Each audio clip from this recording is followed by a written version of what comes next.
শাবনূর আপার পরে কিন্তু আমরা কাউকে পাচ্ছি না। শাকিব খানকে, সিয়াম আহমেদকে, আরিফিন শুভকে, এমন আরো অনেকেই আছেন কাজ করছেন। কারোর সঙ্গে মানে যদি আপনাকে জিজ্ঞেস করা হয় সঙ্গে কাজ করার খুব ইচ্ছা, আমাকে তুমি কি চরিত্র দিবা? সেই চরিত্রের পাশে যদি নাসরুদ্দিন শাহও থাকতে পারেন, শাকিব খানও থাকতে পারেন, সেখানে আরিফিন শুভও থাকতে পারেন, সেখানে ভিকি কৌশলও থাকতে পারেন। আমার কাছে তুমি আমাকে কি চরিত্র দিবা? ওইখানে তো যে নামগুলো বললাম এর মধ্যে কার কাজ বা কার অভিনয় সবার কাজই আমি খুবই মনোযোগ দিয়ে দেখি। এখন তো আরো বেশি দেখি সার্টিফিকেশন বোর্ডে ঢোকার কারণে। সো সবাই এক একজন এক এক রকম ভাবে এগিয়ে যাচ্ছেন। তো আমি না কাউকেই কোনো এইভাবে বলে দিতে চাই না যে এই শুধু, যেমন ধরেন আপনি যদি সিয়ামের দিকে তাকান, ওর জঙ্গলি অথবা তাণ্ডবের ওর পারফরমেন্স যেই রেঞ্জে সে গেছে, শুভ নীল চক্র আমি দেখেছি খুব ভালো হয়েছে। নিশো তো আলহামদুলিল্লাহ নিজের মতো করে দেখেন, ওর এই যে দাগির পরে এখন যে দমের লুকটাই ডিফারেন্ট, এবং ও যে ভালো পারফরমেন্স করবে এটা সবাই জানে। আর শাকিব খানকে নিয়ে আমি আসলে কিছু বলতেই চাই না, he is the superstar, right?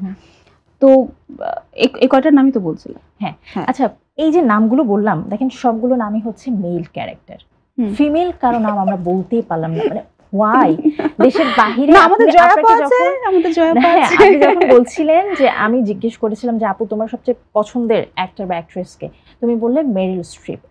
এত অভিনয় শিল্পী পৃথিবী জুড়ে, তার মধ্যে বলে মেরিল স্ট্রিপ একজন ফিমেল অ্যাক্ট্রেস। বাট বাংলাদেশের ক্ষেত্রে আসলে আমরা কি বলি? শাকিব খান, সিয়াম আহমেদ, আফরান নিশো অথবা মোশাররফ করিম।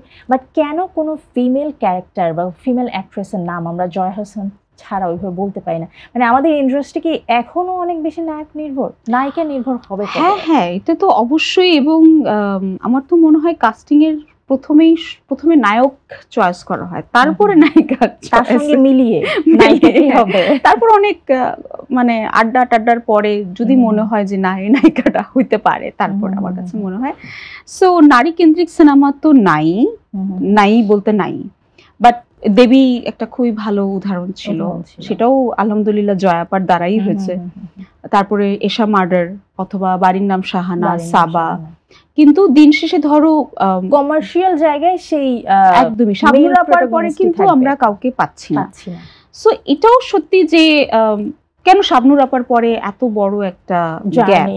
আমার মনে হয় যে আমরা মেয়েরাও হয়তো নিজেদেরকে সেভাবে তৈরি করতে পারি নাই। শাবনূর আপার যে যেমন অভিনয় দক্ষতা ছিল, ঠিক তেমনি তার পিআর দক্ষতাও নিশ্চয়ই সেরকম ছিল।